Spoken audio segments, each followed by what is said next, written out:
All right, we should start this.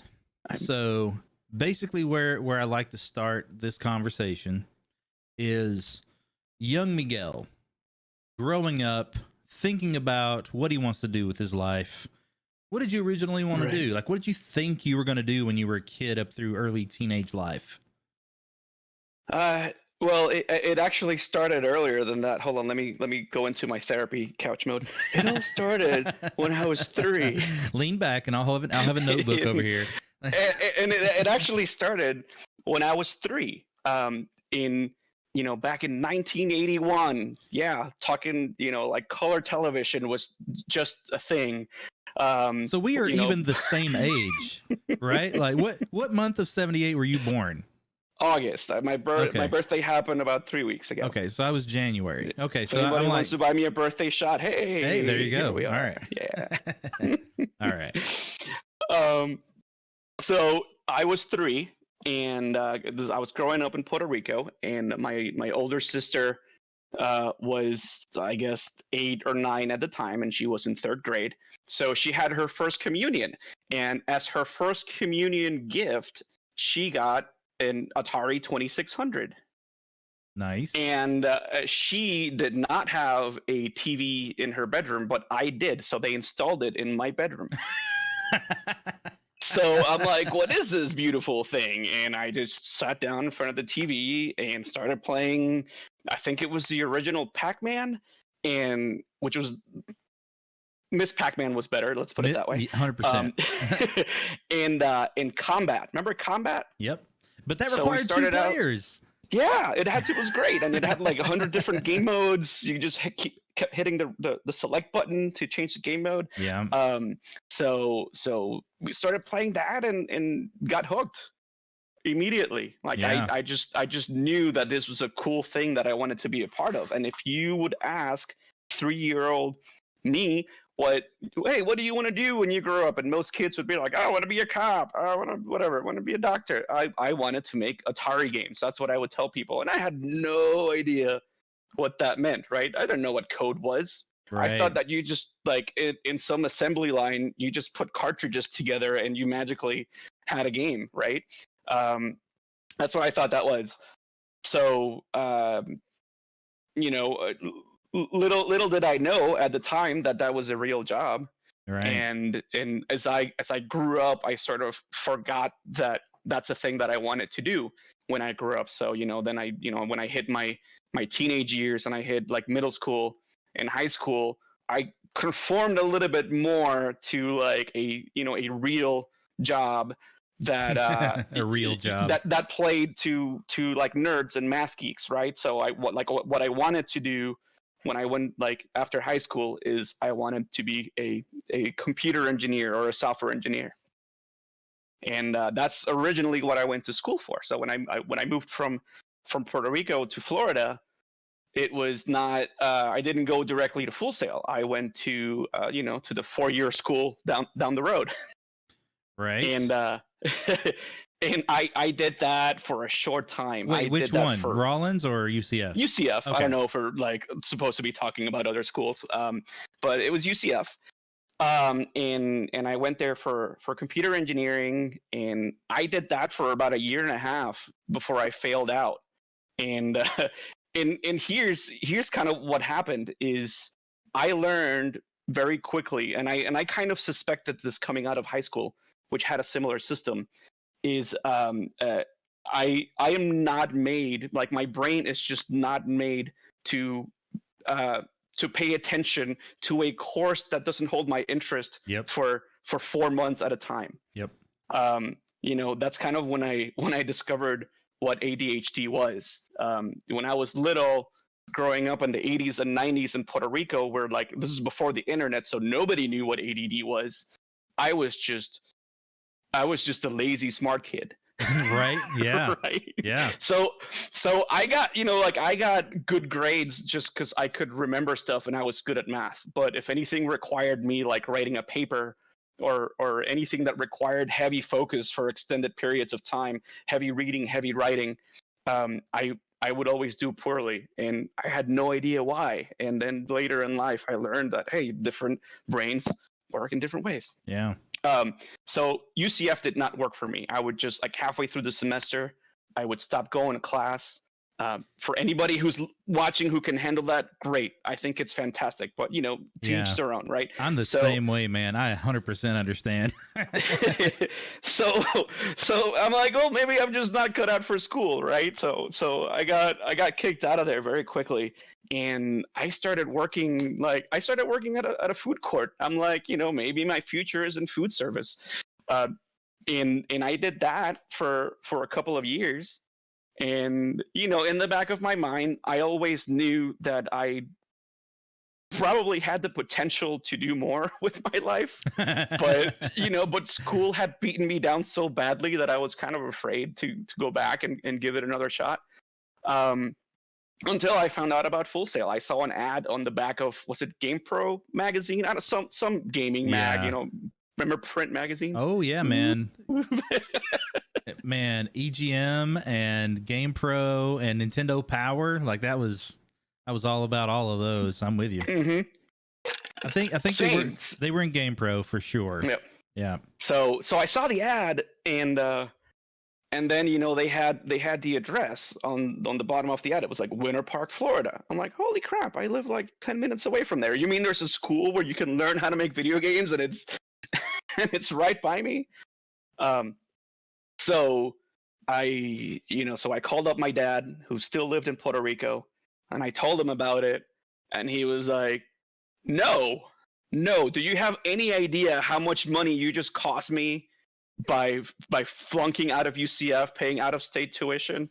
I'm not doing this. And I can't blame him in the least for that. I'll be perfectly honest. It's fair. It's fair. Yeah. But I insisted, and I'm like, well, I think this school is different, so let's go check it out. So he flew up to Florida, and we went to one of the behind the scenes tours, and he saw how the school was different and how it could possibly cater to somebody like me, and he gave in, and he goes, okay, I'm gonna help you. I'm gonna you know, pay for part of your tuition. Nice. And if you fuck up this time, you're on your own. Right. I'm like, fair enough. Fair enough. So I took that opportunity, and I enrolled, and then a couple of months later, you and I met, and that's how that happened. That's like how I 99. That's how I ended up going to school for video games. 99. That is. Wait, so did you start what month? November 99. So okay. I think you started a month or two before me, right? Yeah, I started October. Yeah. Yep. Man, isn't that crazy to think how long ago that was? We went through Y2K at Full Sail University, and most people in the chat probably don't even know what Y2K was. Okay, let's play a game. What games were you playing when you started Full Sail?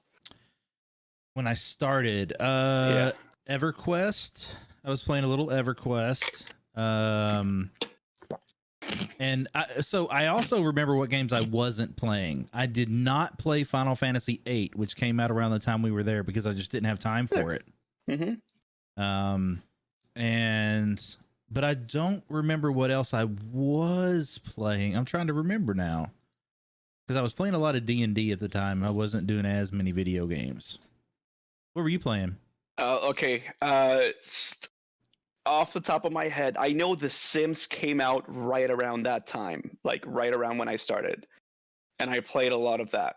That's pretty much all I had free time for when I wasn't working on school. That is the actual Sims released in 2000. Yeah. Yeah. So Deus Ex came out in 2000. Oh man. I did not give Deus Ex a try until after I started at EA, which I guess we'll get to in a little bit. But I was like right before Full Sail. I kind of gave up playing games for a bit because school was intense. Me too. But right before I was playing Baldur's Gate and Half-Life. Half-Life 1. Yeah. Yep. That's how old we are. Yeah. Well, I just pulled up video games from 2000 because I had to kind of refresh my memory. And man, there's some phenomenal. So like Final Fantasy 9 came out that year. I played a lot of that, but I played that after I graduated. That's when Alice, American McGee's Alice came out. I played a lot of that. But you know what game I probably played the most of that came out that year was Escape from Monkey Island. I love point and click adventures back in that time. The original Monkey Island, I want to say the first two are probably in the top 10 influences for me Secret of Monkey all Island. time of games that wanted me that made me want to get into the industry. Yeah, I'm with you for sure. Man, there's so much good stuff around that time that now are remastered or classics, right? We're talking 20 years later. Back when we couldn't look up game facts for anything or like YouTube, anything. So like adventure games, if you were stuck, and they'd have like 900 numbers that you could call and spend like $4.99 a minute to ask questions. Man, remember that? Nintendo had them too. Nintendo had the game counselors. Have you watched that new documentary on Netflix about what is it, High Score, I believe it's called? Yeah. They talk about a lot of that stuff on there. It's so good. If you're watching this and you have any interest in making games for a living, and you have Netflix and you haven't seen High Score, it'll give you just a brief history. Yeah. Of how the industry got to where it is today. Yeah. What's really funny is like there's really several of those people. I'm like, I know them. I knew them when this happened. Like that kind of stuff. And I'm just like geeking out. Like it's so cool. I've only got through the first 3 episodes. I think I need to finish it. So, oh man, so good. All right, we've digressed. So we did, but we have like 2 hours, right? Oh yeah. No, we're good. Yeah. So we're at Full Sail, and now we're starting to learn like literally how to make games. What was that experience like for you now when the curtain has been opened, you're starting to see what's, how the sausage is made? What was that experience like for you? It was awesome. I knew immediately. I'm like, this is exactly where I need to be in life right now. Right. When we went, there was no separation between game design and game development, right? There was just one program for making games, and just an associates, and it was just an associates, and you just kind of had to do both, but it leaned fairly heavily on the programming side, right? So I took to that very naturally. Like that stuff came to me pretty easily, and now I think that if I were to go through the game design program from scratch, that might not be something that I would excel at. I think I would survive. I think I would make it through the program. But all of the visual design, essentially having to do architecture as you're working on a level in a 3D engine, that does not come to me naturally. I can fake it. I can do it just well enough to like get a passing grade. But it's always been more making stuff work. So if you ask me to do a lot of like the scripting, working on the interactions behind the scenes, back in our day, before engines, it was a lot of C++, and C++ definitely had a huge learning curve. Yeah. But I picked it up well enough where I could talk my way into a junior programmer job, which is great. So I love doing that. I love being exposed to the different disciplines of developing games,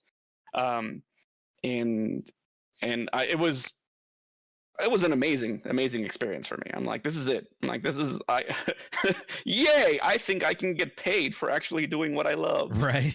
That's cool. We hope so anyway, right? It was really interesting. You want mentoring? Absolutely. Hit me up after this. We'll talk. There you go. That's the way to do it. Yeah. Man, the thing that was terrifying for us, literally being part of the very first classes that went through, and there was only one other game program in the country, and that was a DigiPen. We had no idea if what we were doing was valuable yet, right? Like we really didn't. We were learning to do the thing, but we didn't know, like, are we going to actually get a job? Are we like, well, like, what's that going to be like, So as we started to get toward that last few months, what were you doing? What were you thinking? Oh man, I must have been so much more naive than you at that time, because I was very, very idealistic when I was younger. I mean, you knew me then, and I'm just like, oh, for sure, I just have to hustle and work hard, and I will get a job out of school. It never even crossed my mind that that was not a possibility. I mean, that's a good thing, right? Yeah, It's a good and I mean, and mentality. thankfully, I may have like willed it into the universe, right? But you know, I had a couple of offers on the table by the time I graduated, so Yeah. so that was cool. Now, the truth is, I wasn't sure what I wanted to do within the industry. I thought that like, that programming came fairly naturally, but I wasn't 100% convinced that I wanted to stare at code Yeah. all day, every day. I knew that I did not. So I knew I did not want that to be the focus of my job. I definitely lean toward the design side of things. Yeah, you did. And I mean, do you want to tell the story of how we teamed up for the final project? Tell it, man. Let's do it. You probably remember it way more than I do. Well, my memory sucks. Well, I mean, so what people may not understand is back in that time, we had no resources for our final project, right? It was the only class we ever had that was 2 months instead of 1. And we had to build a game from scratch. And that'd be the thing that we went out and showed the world. Mm-hmm. And so me and you and our friend Sam Birch got together and we took we took our where we were each from. I was from Kentucky, you're from Puerto Rico, and he was from Texas, and we made Contexarican Studios. Contexarican Studios. Right? And that's what we did our final project. It was 3 of us that were designer programmers, and we had no art, we had no engine, we had no nothing, right? And we had to build this thing from scratch. But it was the first time that I got to build my favorite type of game, which is turn-based strategy. So that was a big deal for me. And we made our little Final Fantasy Tactics clone, right? Like, so Jameson held the creative vision. He's like, I want to make a tactics clone, Final Fantasy Tactics. And I'm like, great. I think I know just enough OpenGL where I can create a tile map, sort of like FF Tactics, and we can make that work. So Jameson started writing the game Bible while I started coding that tile system. Yeah. And that's kind of where you see, like, even though we were taking the same program, that's where we diverge. And now that you think about it, looking back 20 years, that's exactly the route that our careers took, even while we were still in school. Yeah. Same class. Now, that's wild. Not that I didn't program, because if you remember, I made the first multiplayer, like I did all the network programming for us to actually use this thing over TCP/IP. Mm-hmm. So, and that sucked. Like, that was really hard. There were no tools to do that. Literally, it was like, okay, what's the IP of the person we're going to communicate with? And then what's my IP? Oh, that stuff was awful. And we needed art, but we didn't have any artists. Right. So do you remember that game we ripped all the character sprites from? I don't remember that. I remember the splash screen that we got from that artist. Where did we get the art assets from for the characters? The nascent internet, the internet circa 2001. So I found it somewhere. I just did a search for like fantasy art, and I found something that I liked, and then it had the artist contact info. I emailed him like, hey, I'm this guy, I'm in school and I'm working on a team project, and I really like your painting, and I want to use it as the cover for our game Bible. Is that cool? And he goes, for school? Yeah, knock yourself out. Yeah. I wish. Do you have it? I don't know where I have that stuff. I keep moving, and I always put it somewhere different. So, but I have it. I have. Remember, we did a fucking VHS of our game. What's Do you remember that? this? I have it over here. I would have nowhere to play it. It's right down here. You see this? See this little green thing right here? That is a VHS. I don't know, man. You got some sweet depth of field going on there. Oh, I sure do. It's all. Here, actually, we can do this. Check this out. Baby. We can go the Is other that way like here. Betamax? I think so. I think I can. Whoa. Yeah. So zoom me out and zoom in right there. So yeah. So there's that. Oh man. Yeah. All right. So let's talk a little bit about our final project again. Like, we're doing this thing, we're finishing it up, and you said you had a couple of offers on the table. I also I ended up having a job offer that I accepted before we graduated, which was super awesome, right? So that last month of school was not like, what am I going to do? It's just like, oh, what's life going to be like, which was super awesome. So what was that like last month or so like for you? Like you said you had a couple of offers. What was going on though? Where were you? Who were you talking to? So Do you remember? I mean, 98% of that time was with you. Right. Like, Yeah. as you know, we would, get together either at your place or my place or school and work on our final project. There was Yeah. very little time for anything else. But I drove down. This was actually, if I'm not mistaken, on graduation day, like Okay. that morning or the day before. It was right around graduation. My dad was here for graduation, and we drove down to Tampa to a studio called Gorilla Systems. Gorilla Systems, I don't know if they're around anymore, but they were making a lot of games for Disney. A lot of like Barbie, also Barbie games, Disney games, princess type games.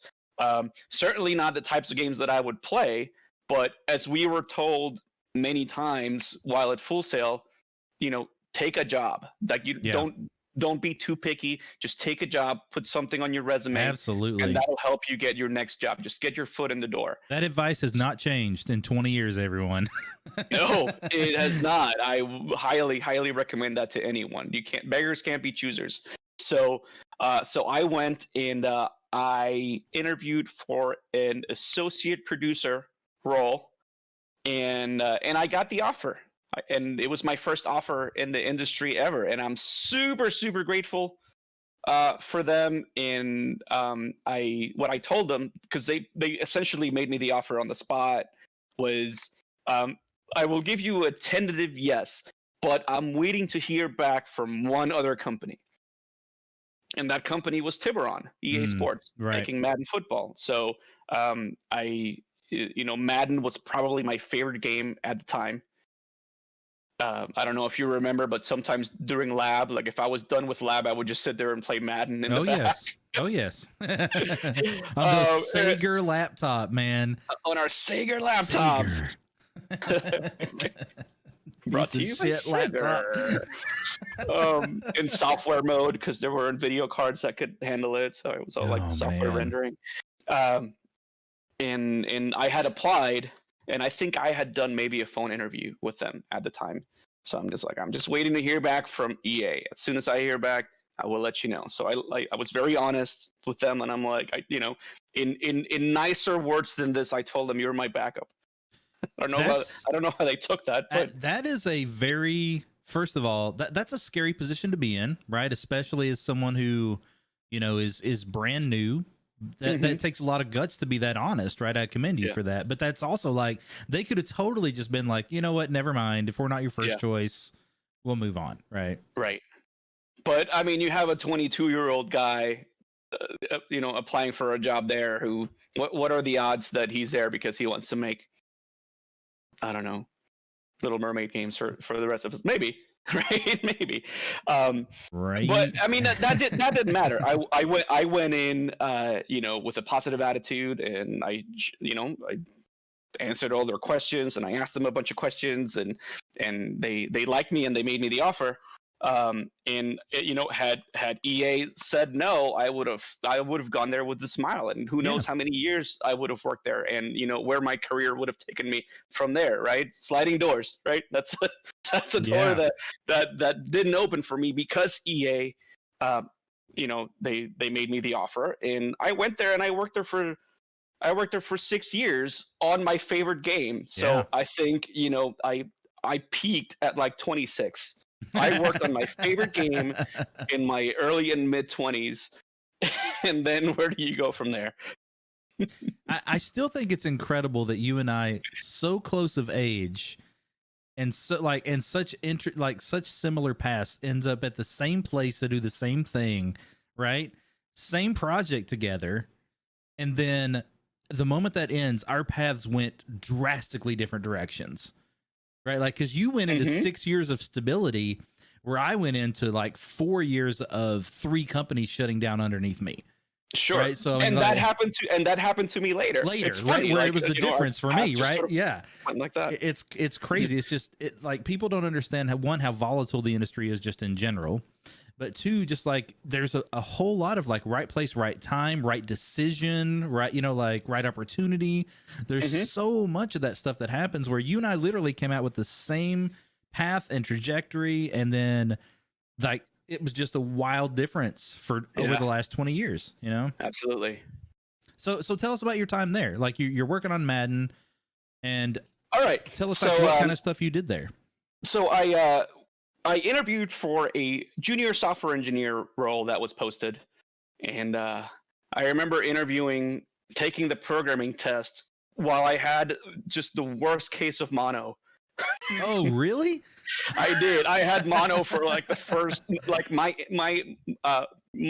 programming test in like my first month or two there. So I had to take a couple of weeks off when I had just started, and I thought they were going to fire me, and thank goodness they didn't. Wait, but you took the test to interview there with mono? Is that what you're saying? Yeah, I did, and I bombed it. So the programming test at the time, I'm sure that it's changed by now, but it was all questions that were tailored for UCF software engineering graduates. So if you went to UCF for software engineering, you would get like 100 on that test because they covered a lot of their questions in their curriculum. Okay. For Full Sail, I think the closest question that they had that matched what we had learned is we want you to write down in C++ code for a doubly linked list and methods for adding a node and methods for removing a node, and we want you all to do this just brain dump into a piece of paper. So as you know, that's not a super easy question, right? Unless you like memorize that in the past. Right.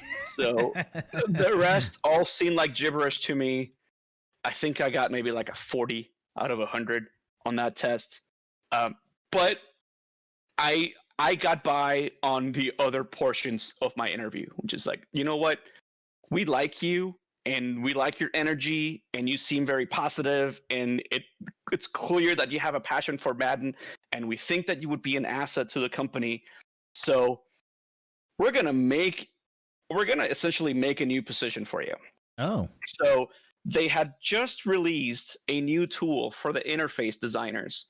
They had just switched from what was just a purely visual designing tool where they would just like do compositing on a screen, and they would hand off that essentially art asset to the programmers, and the programmers would have to do all the programming, to something probably more akin to Flash and ActionScript. Okay. Right?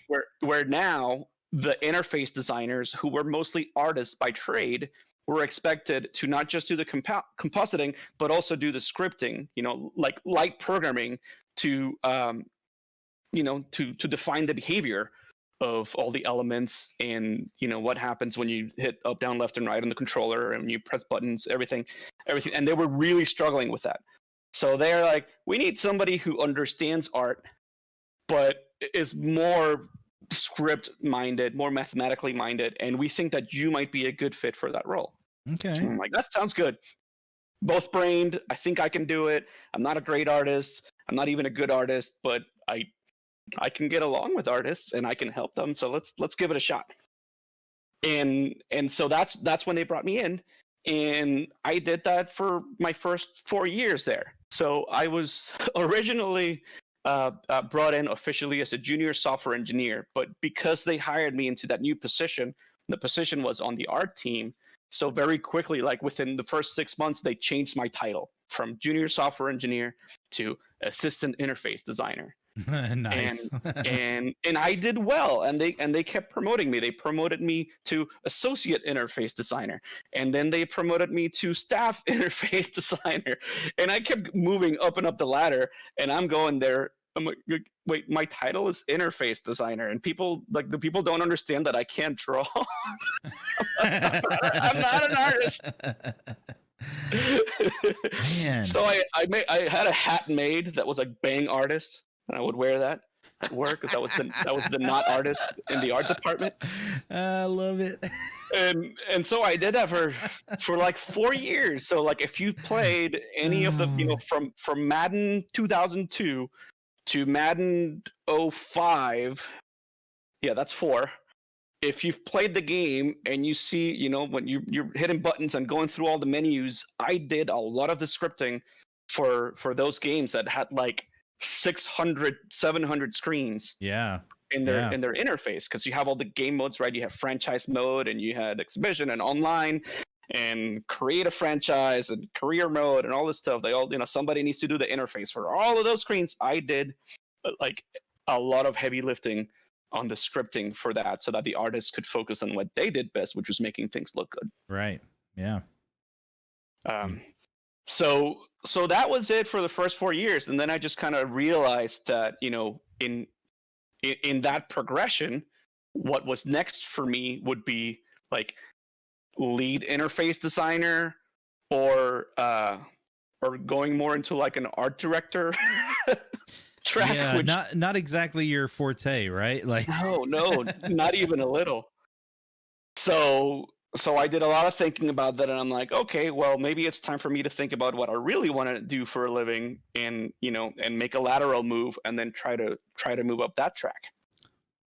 And that's where my choices were either buckle down and get really good at programming and do just programming for the rest of my life, or move more into either production or game design role, which at Tiburon at the time, they were one and the same. There was no separation between a game designer and a producer. right. You went into the producer track, and then you were asked to write game designs Yeah. while you were a producer. Now, So that specifically at Tiburon, right? yes. Like, that's, because I know at other EA studios, they would architect a little differently, but yeah, at Tiburon, it was definitely that way. Yeah.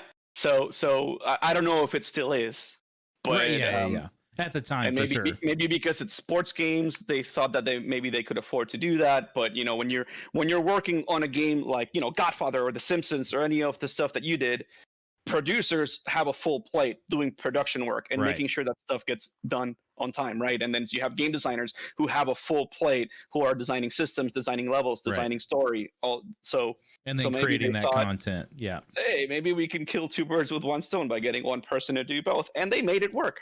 Well, made it work. But also, when you're looking at a game like Madden that iterates year over year, right? There's not a ton of design work, right? Like, there, or at least there doesn't have to be. And in that tight time frame, it's much more of like, okay, here's the way I've kind of always viewed this. And you can tell me if this is the way that you guys thought there. Was like, okay, we have our foundation from last year. Let's think about 1 or 2 new features that we want to add on top of this. That's what we're going to focus on. And we just need a design and a plan for those 1 or 2 things to come in. So that's the old myth. Is that not true? That Madden every year is just a rosters and uniforms update, and maybe 1 or 2 things, right? What happens is you have roughly 3 months of pre-production, right, and then 9 months of actual production. In those 3 months, you choose what's going to get made the next year. So you start with a huge backlog from the previous year of stuff that nobody's had a chance to get to, because it was maybe some really good ideas, maybe community ideas that just didn't make it into last year's game. So you have that to start with. And then you have a bunch of new designs because you want to add new game modes, right? You want to make the game, you want to make sure that the game feels fresh as possible every year. Yeah. So you're designing new game modes. Marketing is on your back telling you, we need to sell what they called at the time an X feature and a Y feature. So you need 2 big new things to put in the back of the box. Okay. And we'll figure out what those are through pitches and meetings and all that, but that's non-negotiable. We need to have 2 big things to put on the back of the box, in addition to any improvements that you want to make to the game. So you have, in those 3 months, you design and you pitch as much as possible. Okay. And then you create a backlog. And then from that backlog, you schedule 9 months worth of work, and everything else stays on the cutting room floor. Oh, man. So there's a lot of design to be done every single year.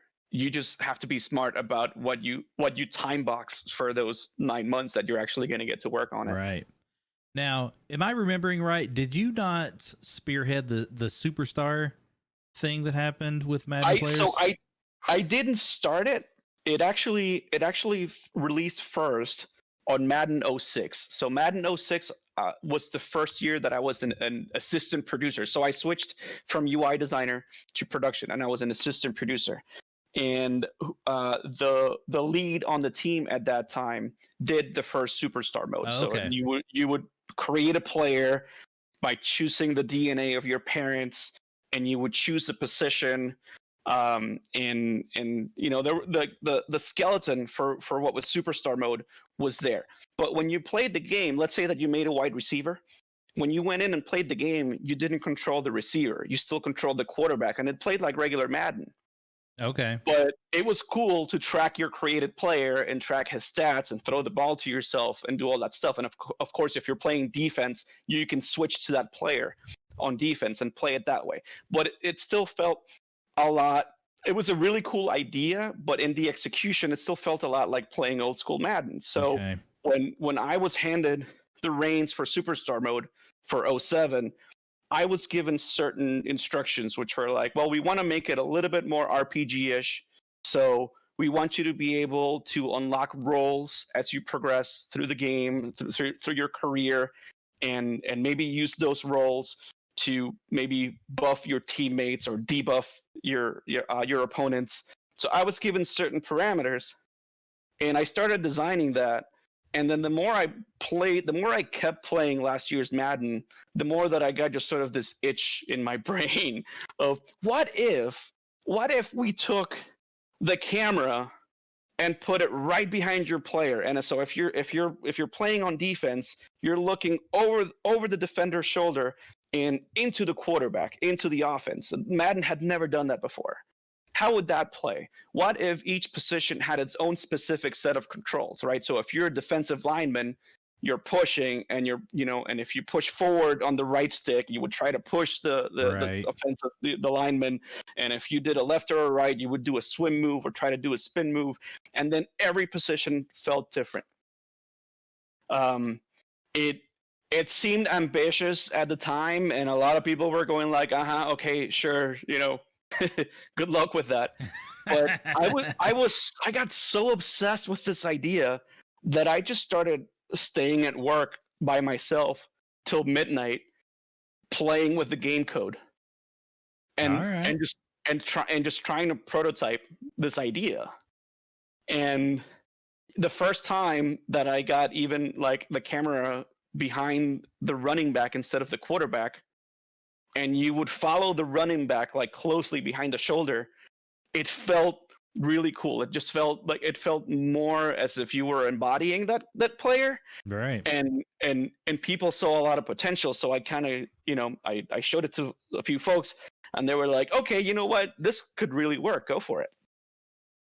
And then, we still worked on the RPG stuff, and the RPG stuff is, I think, fantastic. I don't know if you remember playing it, or if anybody here remembers playing it, but depending on what game you were in the season. So if you were like Super Bowl games, would influence your influence meter, which would go up and down.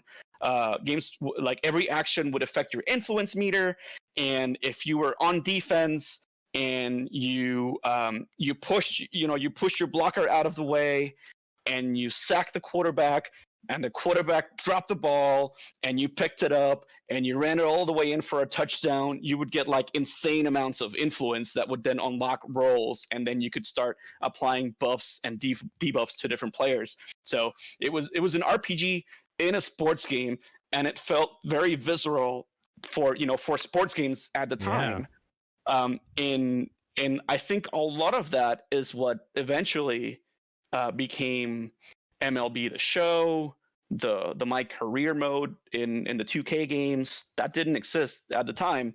So I like to think that was my little contribution I love to it. the world of sports games, I was just love it. kind of was just taking that career mode to the to that close, that third person view that made you feel like you were really that player.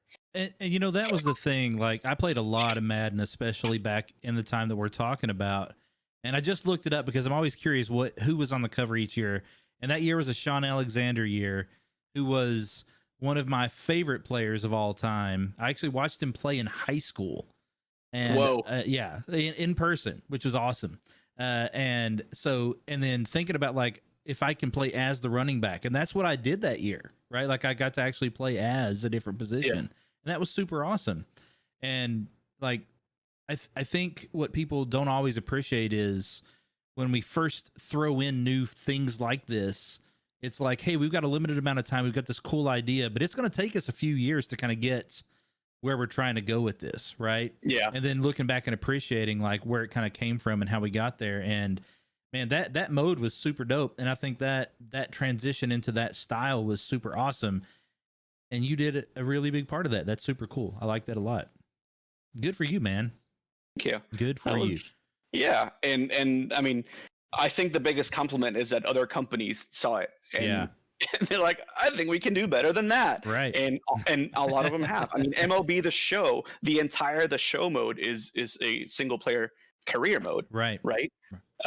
So I guess we were onto something. Yeah, absolutely.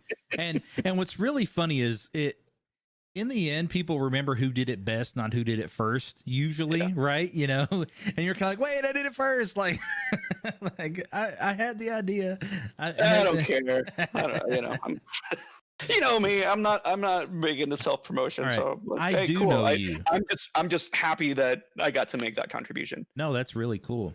Yeah. All right. Before we get too far from this, B Gamer asked a question, and this is someone who I know is like he loves Madden as much as you do.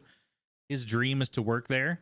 So he asked the question basically like, do you have any advice for someone who wants to apply at EA to work on Madden? Anything that comes to mind? So sure. I know things have probably changed a lot since I worked there. So I don't know how much of this is going to apply one-to-one. But what I will tell you is that if you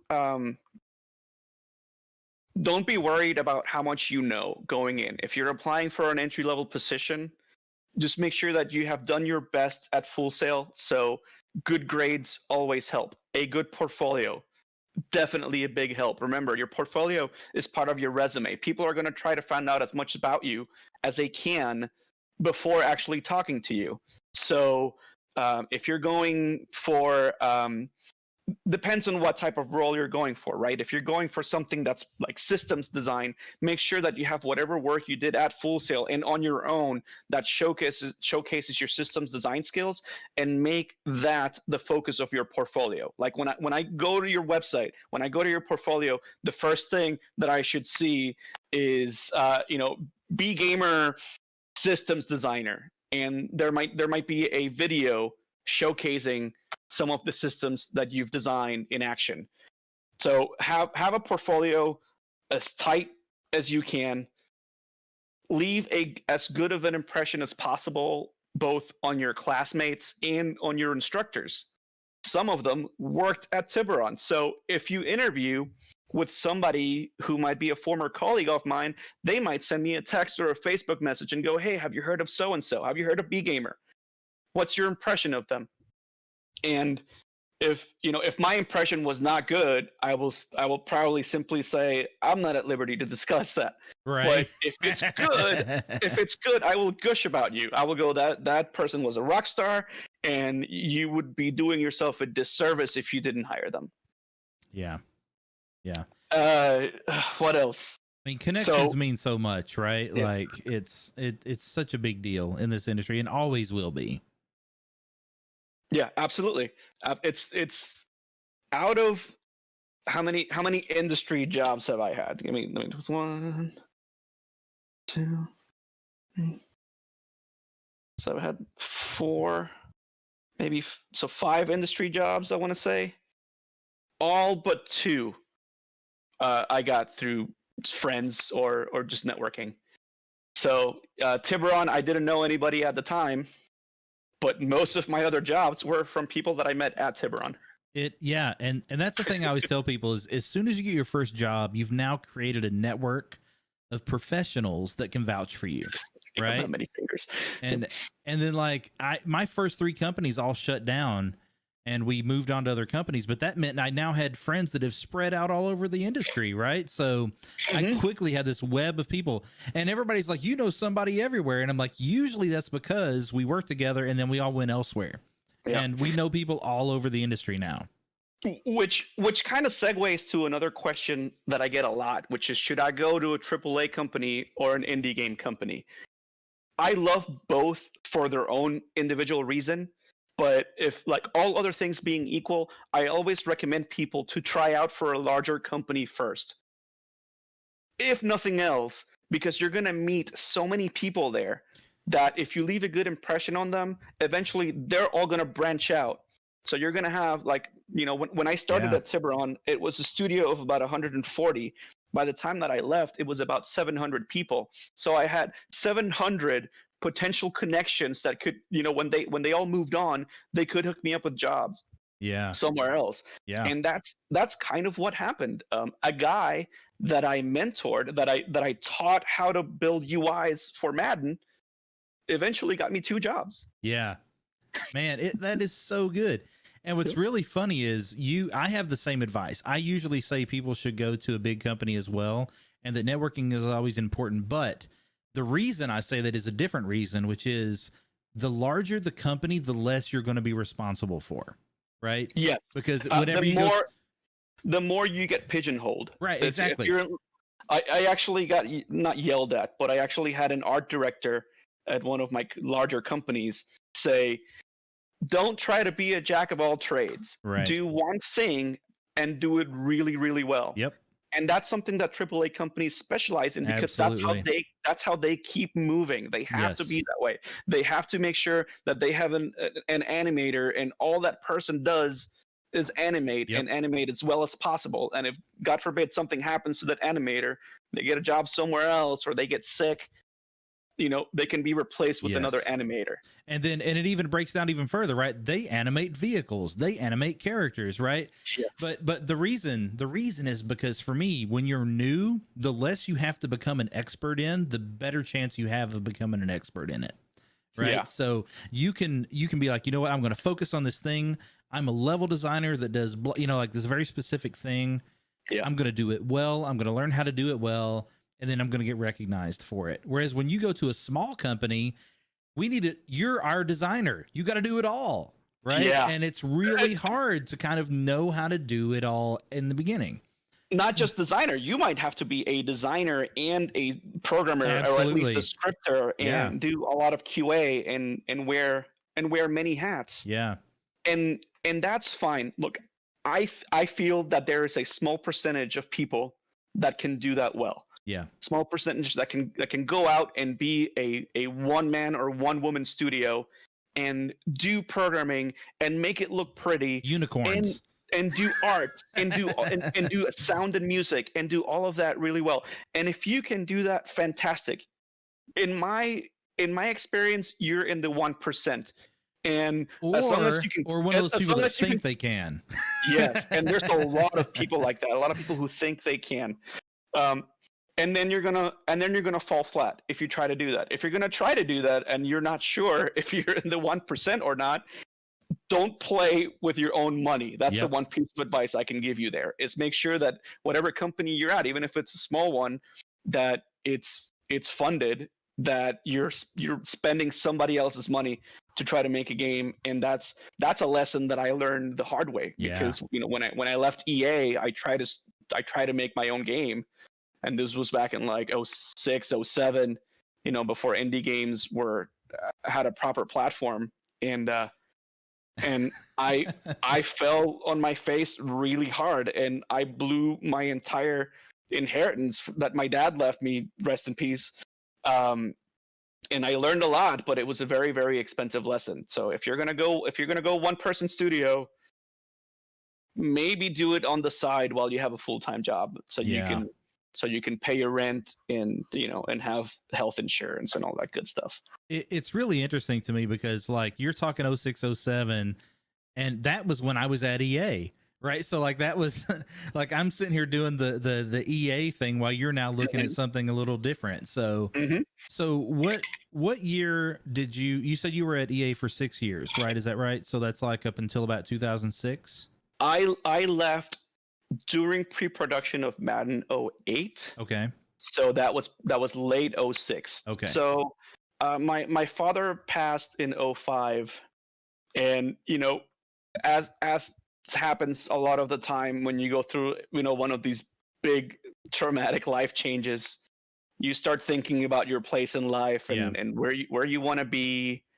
and whether you're growing and learning Yep. or you want to strike out and try something new. Well, that bug bit me, and I think that for a lot of people working on iterative franchises like sports titles, that people in that position might be more susceptible to that, because you start wondering, do I want to keep working on the same game with sure, you're trying to add as many features as possible, but you're kind of in a AAA company, you're kind of put in this little box, and you're being asked to do the same thing every year. Yeah. I'm like, I think I want to try something else.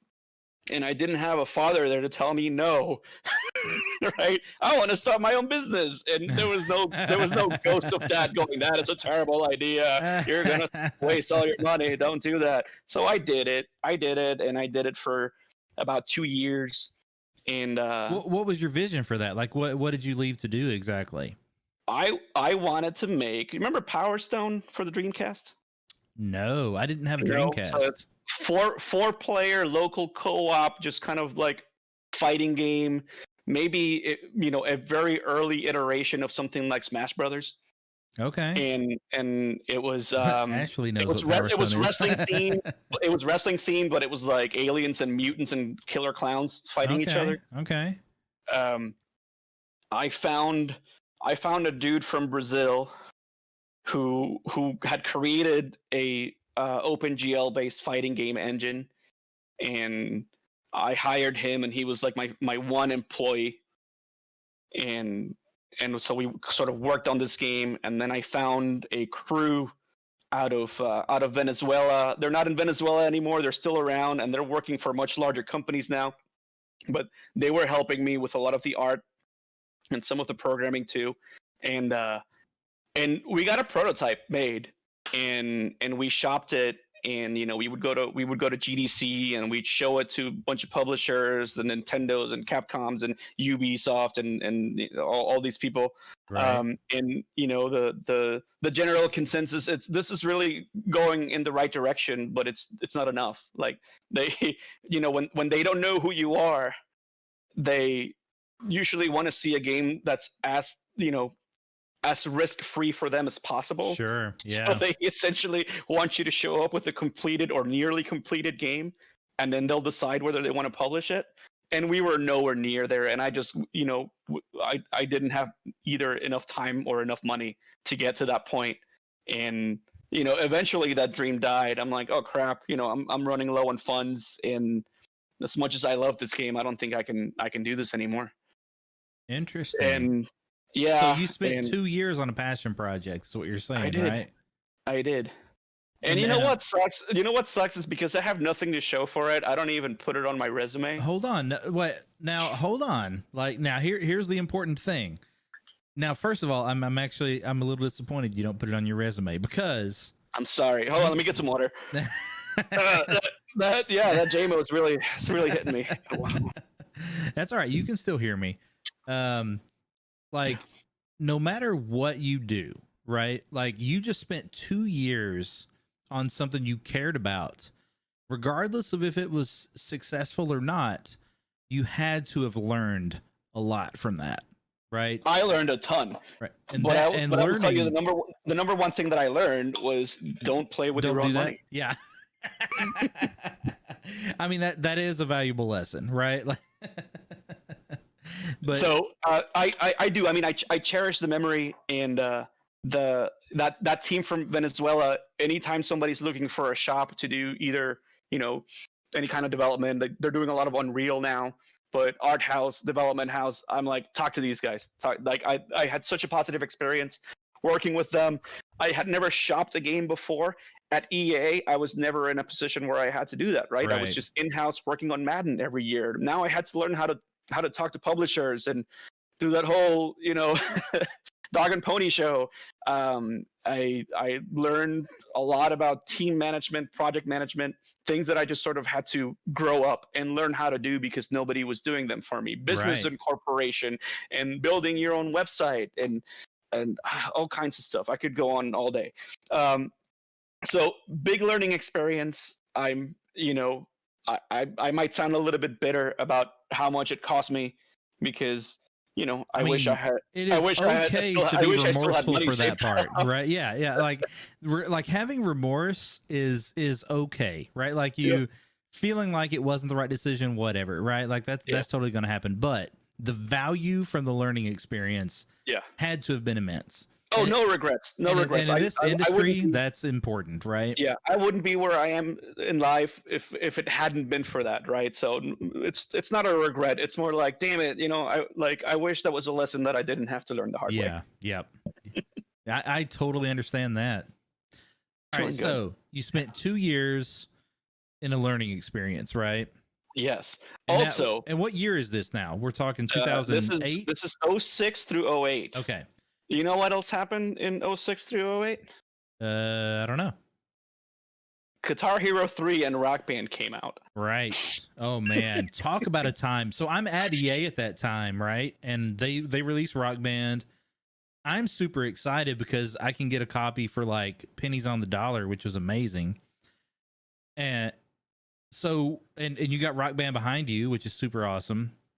You're still one of the few people I know that have a drum set up in their house. I hope it works. But here's the thing. You're about to tell us why, right? Because like this meant a lot to you, right? So like what happened at this point? So I got when Guitar Hero 2 came out, not so much 1, but when Guitar Hero 2 came out, I kind of got into it.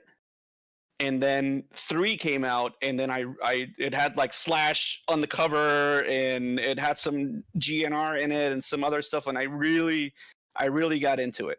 But I always kind of had this feeling that like, I like playing plastic guitar, but what if a game had plastic drums? And I'm not talking like the Japanese Drum Mania games or anything like that. I'm like, I want it like a plastic drum kit, and I just want to bang on it. Right. The closest thing at the time was like Donkey Konga or something like that, right?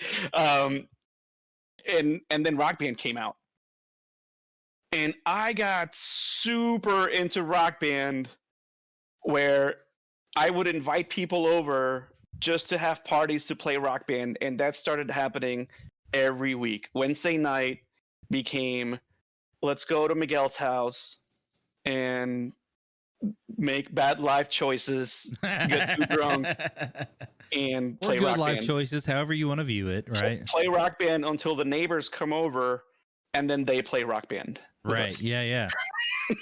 They're like, "What's going on?" Oh shit! Also, do they have poison? Yeah, they have poison. So got really into Rock Band, and it turns out that there were a couple of people in Orlando who had a fairly popular Rock Band blog, and it was also a Guitar Hero blog, but a Guitar Hero and Rock Band blog called Rock Gamer. Okay. And one day, a few friends and I went to a bar to compete, playing Rock Band for charity, and we came in. Man, we dressed up as superheroes and everything. If anybody follows that community, and if anybody knows Jason Paradise, who still streams all the time rhythm games. Yeah. Actually, I've talked with him before. Yeah. Okay. So I met that kid when he worked at the Virgin Megastore in downtown Disney back in 07, I want to say. And so he was one of the guys who'd come over on Wednesdays, and he would be like, "Okay, we're going to switch from Rock Band to Guitar Hero 3 now, and we're going to play some Dragon Force, and I'm going to do a score duel with this other kid who was, like top 10 in the country." They both lived around here, and they both came. And so they're like, "Okay, the fun's over. Now we're going to go for real." So he was Captain America, and he was on guitar, and I was the Flash. I was into drums, and my girlfriend at the time, who I had just broken up with that morning, well, she broke up with me. I found out through text message. You know how Oh I my found out? God. Even worse. I get a text message during the day, and it goes, "Yeah, I'm breaking up with him today." And No. she meant to send it. She meant to send it to her best friend Melissa, and I guess No. Melissa and Miguel were like right next to each other Mm. on the phone book. No, it's not a next to. It's a. Oof. I'm talking about this person. Yeah, So when I send the text, I send it. That happens too much, yeah, man. yeah. I'm breaking up with him Fuck today. that though. And my response was, "Oh, we've only been dating for like 4 months, and it was pretty clear that it wasn't going anywhere." So my response was, "Well, that sucks. Are we still going to the rock band thing tonight?" And we did. And so, she was Supergirl and I was Flash, and we all dressed up and we played together. And I met the girl who ran Rock Gamer there. And Okay. so then we started dating like like a week later. Um and uh and so I joined the blog. I started doing a lot of the programming, behind the scenes stuff for Rock Gamer, while she and her partner did all the articles. And a couple of months later, when the well had run dry from trying to make the wrestling game, and I had to go back and get a real job, um, I got a job in New York. A guy that I used to teach how to make Madden was now like, "Hey, I'm a producer at a company at a small studio in New York, and we need a producer. Why don't you come here? And it'll be a good refresh for you to come up and maybe live in New York for a while. Does that sound like fun?" I'm like, "Yeah, it sounds like fun. Let's do it." So my new girlfriend, Rock Gamer Girl, she came up with me. We moved to New York. We started working at a smaller company whose games you've probably never heard of. Um, but we got into the whole playing Rock Band at a bar scene, which was a thing at the Right. time. It was like karaoke night, but you would go and you would play Rock Band. And it was great because I no longer had an apartment or a place big enough to have a bunch of people over to play Rock Band, because I was living in New York now, and I was living in an apartment that was maybe the size of my living room, right? So Right. Yeah.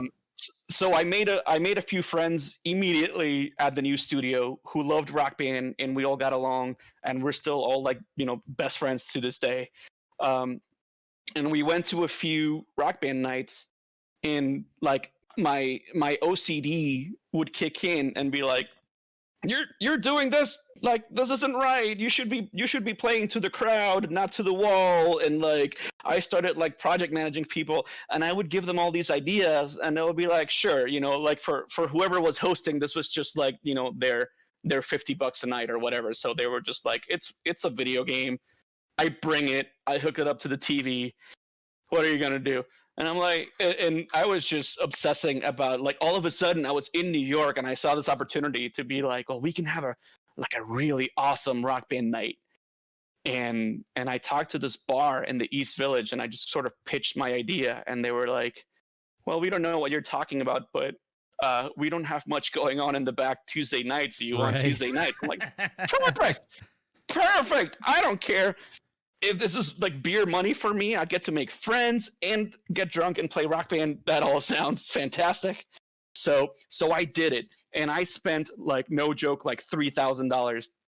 I bought 3 monitors, a projector, all instruments, all the DLC that had ever come out for Rock Band at the time, and we set it up, and like it took off. Like the first night we did it, we had 250 people show up to play Rock Band on the night of a presidential debate. So there were people there to watch the debate, and then there were 250 people there to play Rock Band.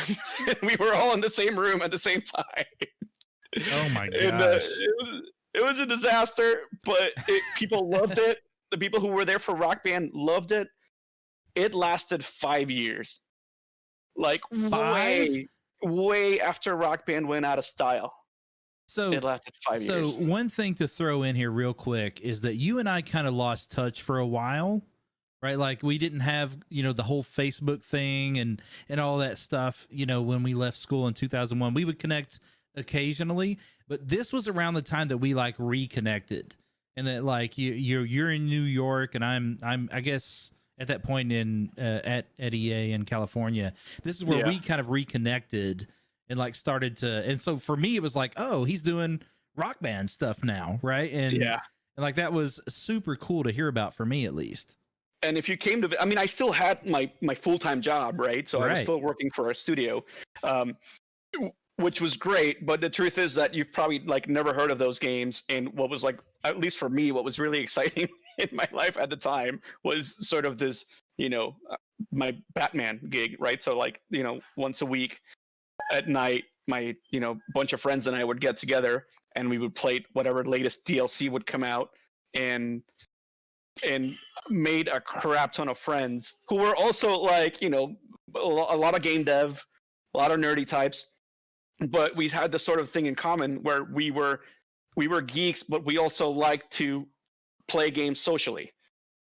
Drunk Beat Saber night. So look, if Beat Saber were a social game, I think there would be so potential there, right? But like the beauty of Rock Band is that you could get, once they introduced harmonies and all that, you could get 7 people on stage, each person doing something different while playing the same song. Like, not just that, it was also a game that catered to everyone. If you're old like us, you've busted out Rock Band at a holiday party, and grandma gets in on the action. Like you don't have to be a gamer to enjoy Rock Band. Right. You just have to like music. Yep. If you like anything like karaoke, anything like that, you're gonna like Rock Band. So it was just sort of the perfect storm.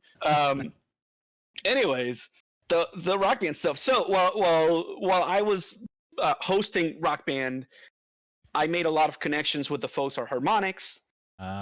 This is going back into industry, believe it or not. I made a lot of connections with people at Harmonix because when Harmonix, their parent company at the time was MTV, and anytime they would have any like really cool DLC to show or a new version of the game, like the Beatles Rock Band or Rock Band 3, they would call me up and be like, hey, can you do the setup? And we'll come over and we'll bring you the game the week before it comes out. We'll set up the game and we'll bring Billboard magazine and Cosmo and all these people. We'll bring the press and have them play it, but we want you to do the setup and just make sure that things are running smoothly. And that was another networking opportunity. So through me not being in the industry, through me being a Rock Band fanboy, I became part of the Rock Band community and got to know a lot of their community people and a lot of their developers. In a way, you were modding, right? Like, and that's such a good way to kind of get infiltrated into a community. That's so great. I love it. AC/DC Rock Band, yes. So I actually got to go to the MTV building in Times Square and play AC/DC Rock Band. I did not know that. A month before it came out. Yeah, it was weird. It was like I had an in with the Rock Band folks there for a while. What that led to was, while I was still playing a lot of Rock Band, I even had a brief eSports career as a Rock Band player before eSports really took off, because I don't know where eSports was in 2009. But I mean, it was alive and well, but not in Rock Band. should I look up a YouTube video or two? Like, do we have time for that? Yes. Yeah. Okay. Give me a second here. No. Here's what we'll do. We'll throw them in the Discord later, so everybody they can go and check them out. But yes, we definitely need to see footage of this. Okay. All right, they're up there, and if you do a search, I'm gonna write down in chat. I'm not gonna link anything because I don't want to get booted. But oh man, I cannot wait to see this. Just do a YouTube search for that Rock Band name, and a lot of results are gonna come up of playing like really crappy quality videos, because this was 11 years ago. Playing Rock Band and probably in women's clothing. Oh my God, I'm so excited right now. It's great. It's great. Yeah. So we actually won my rock band, which was myself and three of the regulars that used to come to rock band karaoke. We won the first rock band national tournament sponsored by Harris Resorts in Harmonix. Yeah. And our prize package was we got $10,000, and we got to the finals were in Atlantic City, and the night after the finals, the B-52s and the 88s were playing at the House of Blues, and we got to open for them playing rock band in front of like a real crowd of mostly Cougars because it was Atlantic City and it was the B-52s. And that whole experience was just surreal. Like we got the VIP treatment. We got to hang out at the VIP bar and got to meet all the artists and take photos with them and do like that was just weird and surreal and awesome. And it's just like amazing how being fanatical about a game can where that can take you. I love it so much. Oh man! So, all right. So, quick aside, I just did a search for the Gurn Killers on YouTube, and literally the fourth thing that showed up was gruesome ways serial killers disposed of their victims. What? Like what? What? That might have been a rehearsal video. I'm not sure. I think I did something wrong. I've never heard of that. No. The first two are you guys. I think it went to the gun killers afterwards, but no, we're good. No. Did you mean gun killers? No, that's right. I did not mean gun killers. So there was a guy named Gurn Killer who was one of the top drummers on Rock Band, and he lived in Jersey, and he would come out to New York to play Rock Band every once in a while on Tuesdays, and we became friends with him. And we became the Gurn Killers because when we went to the qualifiers for the tournament, there was a crew of like 10 of us that went to the qualifiers, and what we did is we just kept rotating teams. We kept making teams of 4 with like different combinations, and every time we went up on stage, we would have to pick a new band name. And so we just had a bunch of random band names, and one of them was Gurn Killer was not there that day, and we are like, well, let's be the Gurn Killers. Yeah, Killers, let's do it. And then we won the whole thing. We won the locals, we won the regionals, the finals, everything, and stuck with somebody else's name. I don't know how he liked that, but I would like to think that it was a tribute to him. It's a pretty awesome dude. No, that's great. I love it. So that was fun. And what happened there, where that led me career-wise, was that when the Rock Band Network came out. So this was during the life of Rock Band 2, late Rock Band 2, early Rock Band 3 was Harmonix started a new program where if you wanted to put your song on Rock Band for people to purchase and download, and you would get royalties off of that, you could, right? But it was very technical, a lot of like just MIDI sequencing and scripting, and you also had to know how to mix properly and do all of the stuff that, like, if you worked for a music label and you wanted to put a song on Rock Band, you had the music, but you would have to first learn how to do it and then spend maybe like 100 man hours in addition, like doing the actual work. So entrepreneurial me, as you know, I saw a business opportunity in that, and I'm like, what if I gather some of my crew, my Rock Band crew, and we start a company and we do that for artists and labels who want to put more music on Rock Band. And we did. I called up my contacts at Harmonix, and we drove up to Boston, and we sat in a room for 2 days, and they taught us how to do it. And then we just they hooked us up with a few clients to start off, and then we just kind of took that ball and ran with it, and we ended up putting maybe 500 songs on the Rock Band library. Man, that's wild to me. Yeah. So like today, they're still releasing about 2 new songs for Rock Band 4 every week, and what they're doing is they're going back to that Rock Band Network back catalog because they already have those songs and re-releasing them. And maybe every other week, a song that we made goes up for sale on Rock Band 4. Are you serious? Yeah, absolutely. Wait, hold on. Are you getting any royalties from this still, or is I this? gave up. I gave up the royalties on purpose because I just, after the first few checks for that were really, really good, and they were enough for me to hire a handful of folks and pay them decent money where that could be our day job. Okay. And it went well, but as the popularity of the genre waned over the next year or two, so did those royalty checks, and then we all had to go back and get real jobs again, because that Sure. job Sure. and that job was a fantasy. Like, working with musicians and music labels and hitting them up for songs and then being like, sure, here.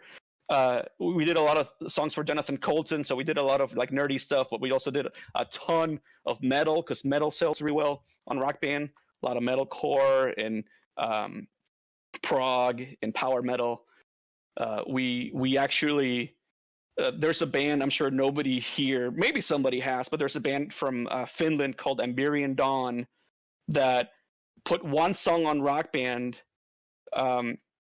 and they made it, like they got popular outside of Rock Band because of their presence on Rock Band, and they enjoyed that success so much that they sent us their entire catalog. And we're like, Miguel, can you put all of this music on Rock Band? We're like, sure, it's gonna take us a little while, but we're gonna get like the entirety of your first two albums. We're gonna put them on Rock Band, and we did. They were Oh wow. all available on there. So got to build some really cool relationships. If they ever like came from Finland to New York to either play on New York or go vacationing, we would hang out and take them to a barbecue place and show them what American food is all about, and go hang out, get drunk with them, and do karaoke. And it was a magical time that as all good things, it had to come to an end. But Man. but that was cool. That was really, really cool. Um, and and after a while, those royalty checks, kept getting smaller and smaller. And I'm like, guys, I can't. It was a lot of work for me. I'm like, I can't do this anymore. So I closed shop. We stopped accepting new submissions, and I lost the rights to my own website, where I just let it expire and it forgot to renew the website, and that website contained the entire back end where I did all of my all my scripts for the royalty reporting was there.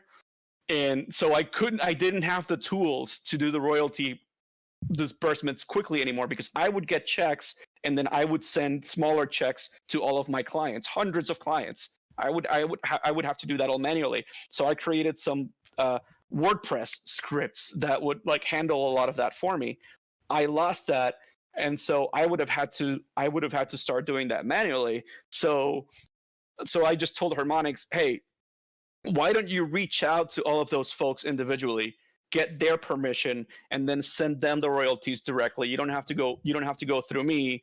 And then I will forfeit my own portion of those royalties, and they can get my percentage. Just give it all to them. You know what? They're the musicians.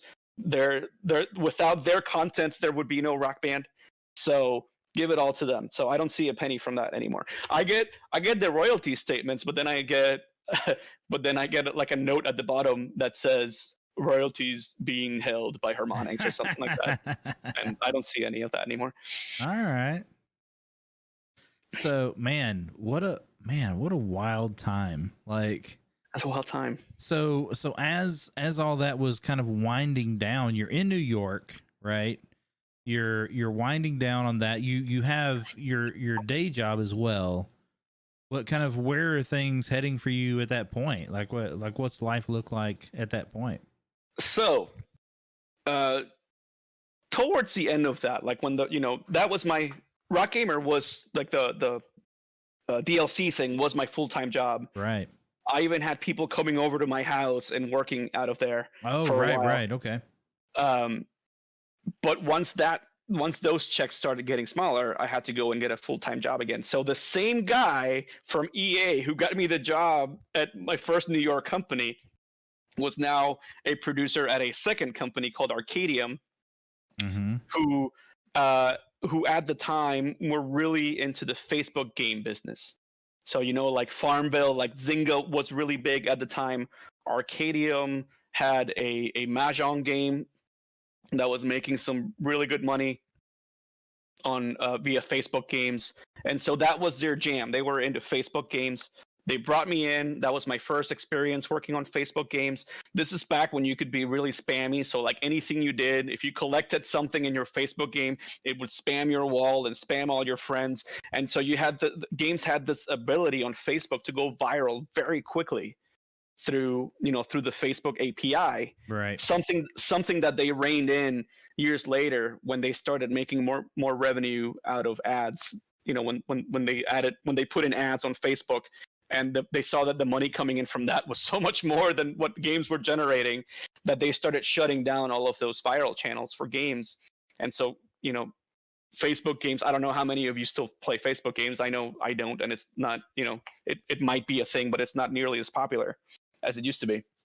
But in that role, I was a senior game designer. So I was in charge of, somebody gave me a game idea, and I would have to, I'm sure you have before, just write down, create the pitch, and write down the core loop of the game and the meta game, and do some basic systems design, and then get down to the nitty gritty and do some economy balancing and adding content and doing all that stuff.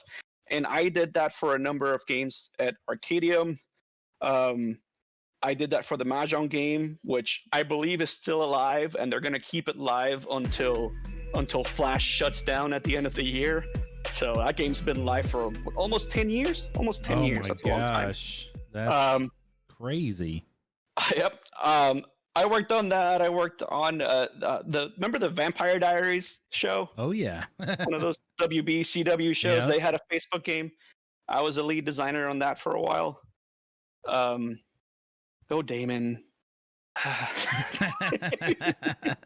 So dreamy, Damon. Worked on a fantasy football game, which I drew from my experience on Madden to work on that. That was a client gig that we did. And but I think my biggest project there was while I was there, Arcadium got a deal with Microsoft to be the purveyor of first party games for Windows 8 and then Windows 10. So when you got Windows 8, the solitaire that came with Windows 8 was Arcadium's. And so was Minesweeper and a couple more. I think there was a jigsaw puzzle game. And I forget what else, but mine was the slot machine game, Microsoft Jackpot. Okay. So I was, that one did not come with Windows, but you could download it from the Microsoft store. But it was first party Microsoft Jackpot.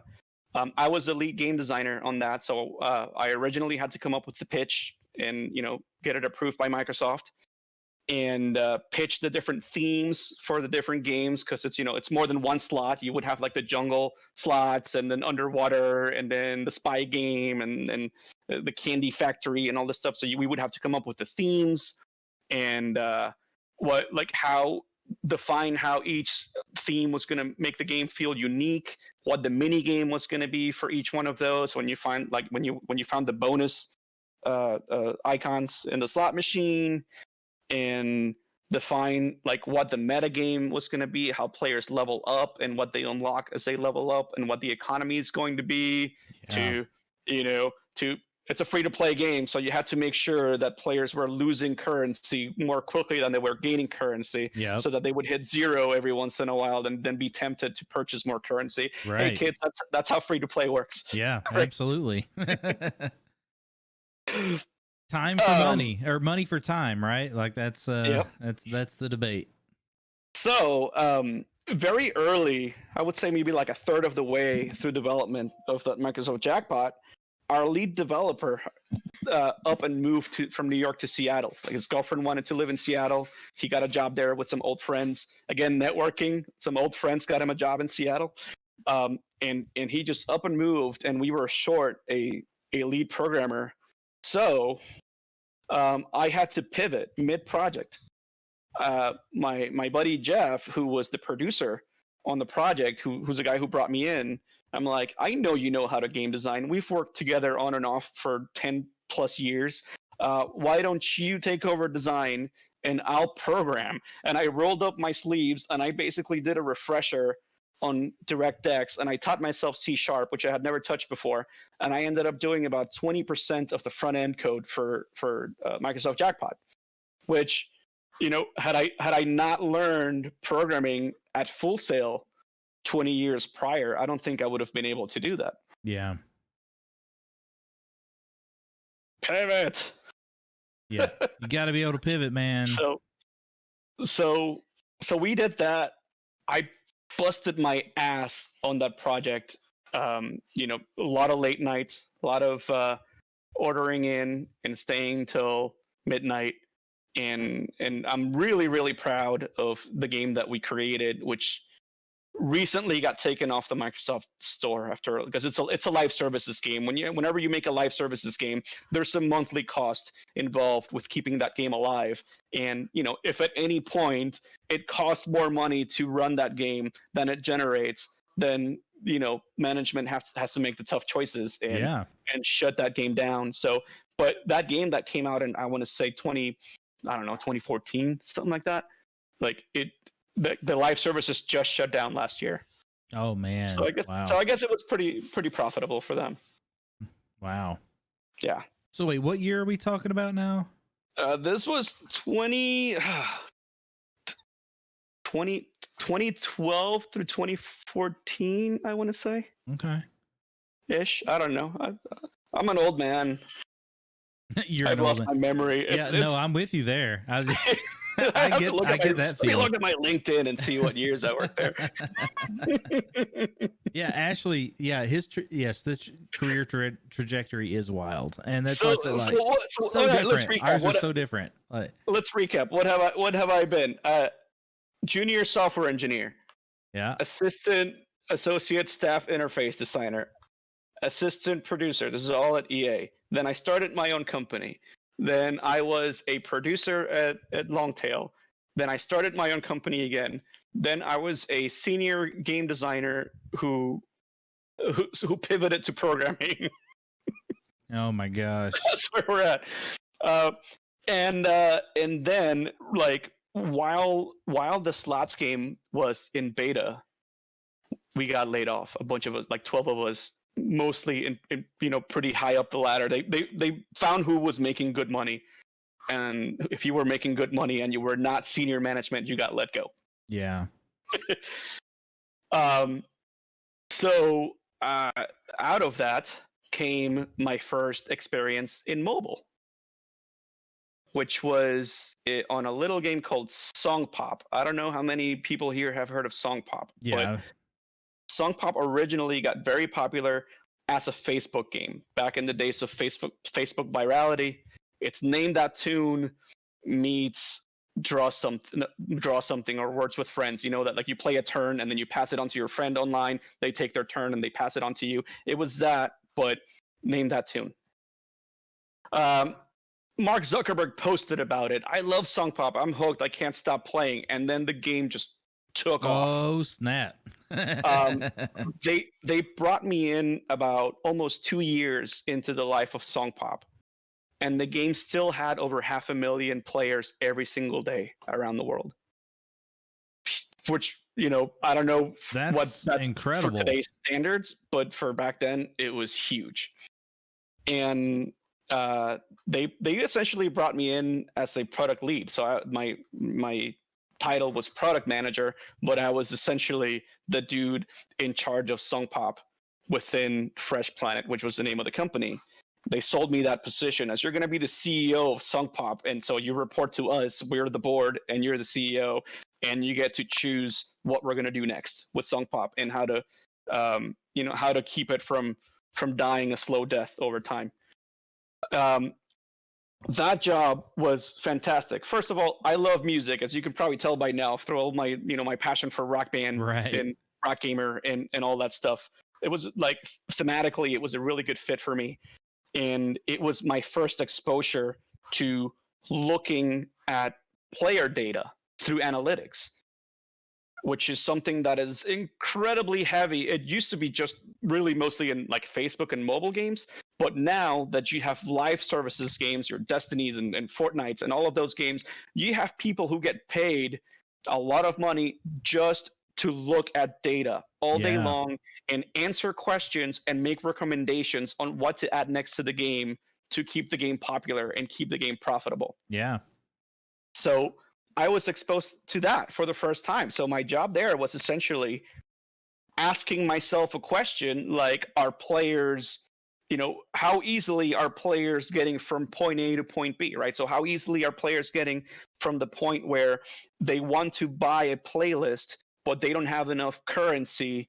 How easy is it for them to reload on currency so that they can purchase that playlist? Yeah. Is that UI flow optimized? So you use data to answer those questions. You would track that activity and look at the drop off and identify, oh, from here to here, players actually have to cancel out of the menu and then go to the store, Yeah. and then from the store purchase more currency. But a lot of players are just choosing not to do that. So how can we bring the store to them and make that purchase really painless and just make it smooth? And through doing a lot of those little things, by the way, like every app and every game and every website you go to is doing that all the time. That's Yeah. what's called it's called data-driven design. It's a career. I know that game. I don't know about game dev, but I know that game design at Full Sail is very focused more on the AAA side, and that's fine. I think that maybe the program would spread itself a little too thin if it tried to get you to be good at making AAA, but also good at making mobile, because they're two totally different beasts. Totally different beasts. But if it's something that you want to look into, then maybe is there I think there might be a master's at Full Sail for mobile game design. Yeah, there is. Hold on. Sorry, I hit Okay. the wrong thing here. I just removed Sure. your camera. We're good. I'm That was at my Discord. bad. I had a message pop Oh, up. oh man, I'm ugly again. We all good.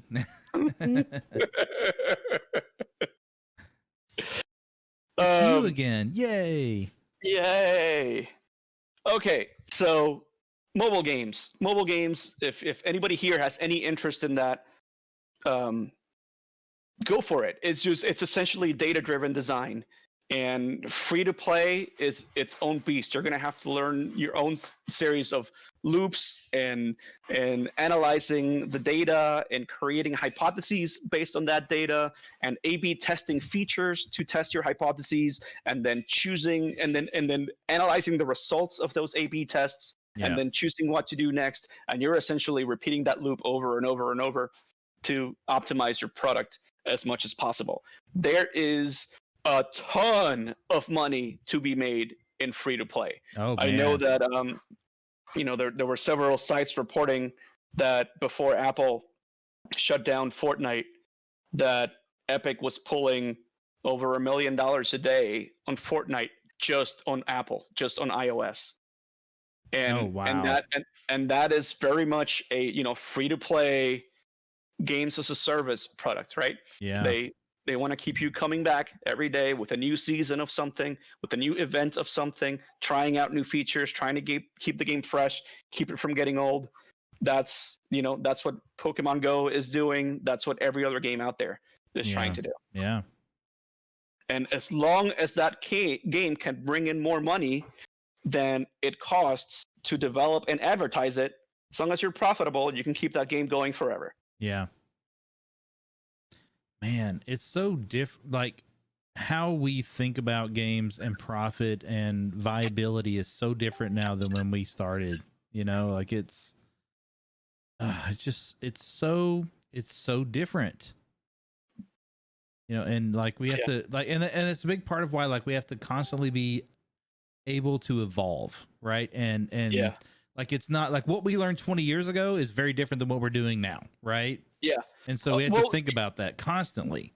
We would have to design like with our gut, right? With our experience and our education, we would have to create a design and then do it and then pray that it didn't suck. Yeah, right. There was no patching. There was no like, No, hey, this is what we put out.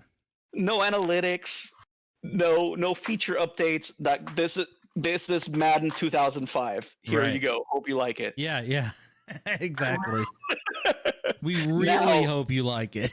my God, Marvel's Avengers first 2 patches over 1,000 bug fixes. Oh my gosh. Yeah. Right? Like you can just release something now, and if it doesn't work, you just pray that you don't get murdered in the original reviews, and if you Right. do, you pray that it doesn't kill your sales, and then fix it, and then keep going. Right? Oh, it's so different, man. It's so different. All right, so we are at 9 p.m. So we've been doing this for 2 hours now. I feel like we still have a lot to talk about. Yeah. So do you want to come back on in a couple weeks and finish the conversation? I feel like you and I have at least another hour worth of conversation happening here that we could probably stretch out to 2. So I think what we should do is let's find a spot here to wrap up, and let's do it again next month. Like let's finish the conversation, because we have barely touched on, you know, your last 5, 6, 7 years and what you're doing now, and like, because there's a lot to talk about, and I don't want to rush it, and 2, I want to make sure that like we, you know, that we have, well, it's all rushing it. Like I want to make sure we have the time to talk about everything that we want to talk about, and it's another opportunity for us to sit and talk again, which is always good. I thought 2 hours was going to be too much. I was worried. Yeah, I was worried. I'm like, I don't have that. I don't have that much to say. No, you do about myself. And then this happened. That's right. So I have one question I would like for you to answer before we do end today. What is your single biggest piece of advice for someone that's looking for their first job in the industry? So at what point are they? Are they like freshly graduated? Fresh graduate. Yeah, like they've just graduated. They're looking literally for I have some skills. I've learned some things. Yep. What is my, like, what do I do? Like, how do I find that first gig? I'm probably going to regurgitate a lot of what Full Sail has already told you. A big one is networking. Just the more people you know, the better chance you'll have to get that foot in the door. And it's not networking isn't like, hey, do you have a job for me? Because people see right through that. And if they don't know what you're capable of, if you haven't proven yourself, they're not going to be want to recommend you. But if just, you know, if you attend, I guess it's harder now that, you know, the world has ended and people don't hang out together anymore. But just try to be, even if it's virtually, try to be where people are, where the developers are, and just be somebody that people want to work with. So be positive, contribute to the conversation. So, you know, try not to be negative, try not to be a Debbie Downer, try not to be arrogant to the point where people think it's, you know, it's too much and you're just, you know, you're all talk. Try, you know, essentially try to be somebody that you would want to hang out with and sit next to day in and day out. Apply for everything you think you're qualified for, even if you don't think that it's the right type of game, even if it's not your favorite kind of game. If there is a junior producer position anywhere that you know, even if it sounds like it's far, even if you're, you know, you're like Florida, but the job is in Texas or it's in California, keep in mind where the hubs, game development hubs are in the country. So there's a lot in California, a lot in the Pacific Northwest, a lot in Texas. You know, East Coast gets a little bit scarier, right? If you take a job, you know, if you were to work at Harmonix, there's not a ton of other companies in Boston. So there's, you know, if for whatever reason Harmonix does layoffs or you decide that it's not the right place for you, you would have to leave and move again. You know, Maryland has Bethesda, and I don't think I can, off the top of my head, name another developer in Maryland. And that's, you know, even Florida, which I would love to see more studios spring up in Florida, because, you know, you have Full Sail and you have Faya and you have these sources for talent. But at least right now, there's still maybe like 2 or 3 names that everybody recognizes in town, right? You have EA, you have Iron Galaxy. Yep. I don't know, maybe 1 or 2 more. And so even here, I think if you're a campus student at Full Sail, I would be willing to pack my bags and go work with the first person who gives me a job. Jameson, you had to move, right? Oh, absolutely. San Diego, right off the bat. San Diego. That's right. I believe Man, I miss that town. So yeah, take what you're given and then impress with your positive attitude, impress by doing a good job, and then be the type of person that when those coworkers move on to work at other companies, they will have a positive impression of you, and they're going to want to bring you in to wherever they are. Yeah. All right, man. Have a good portfolio. One more. Have a good portfolio. That's your calling card. You're fresh out of school, so you don't have any credits to show people. So give them as much information as you can for them to make a good judgment on you. Yeah, man. I think you hit the big things on the head. Be able to go anywhere and be able to show your work, right? Like that's ultimately the 2 most important things for sure. I gotta say, be good, be positive. Coming out of this, I'm super excited because I feel like we've got a lot more to talk about, and we're going to fill another 2 hours next month, and it's going to be great. So I'm excited about that part. How can people get in touch with you? Do you have a Twitter you prefer? Like what method, if people have questions, would you prefer people to get in touch with you? I'm old school, so email smigel@gmail. So whatever my handle is on Twitter, because I have sorry, not on Twitter, on Twitch. I have a Twitter. It's Smigel, but I hardly ever post there. All right. And my Facebook is private. It's really just my friends. So all right. Yeah, I don't. Sorry, guys. I don't have much of a public persona. I kind of. I'm a private guy in that sense. All good. It's all but good enough. if you at me on Twitter, I'll probably check it every couple days, and I might respond. But Smigel@gmail. Just shoot me an email. All right. Yeah. Cool, man. All right, I'm gonna jump off here and I'm gonna say my goodbyes. And you and I will talk later about getting another time for next month. All right. Thank you so much, man. This has been absolutely excellent. I appreciate you. Love you dearly, and I'm looking forward to us doing this again, man. I appreciate it. Good hanging out, and thanks to everybody who stuck around through all those crazy stories. Absolutely, man. We got more to come. I'm looking forward to it. All right.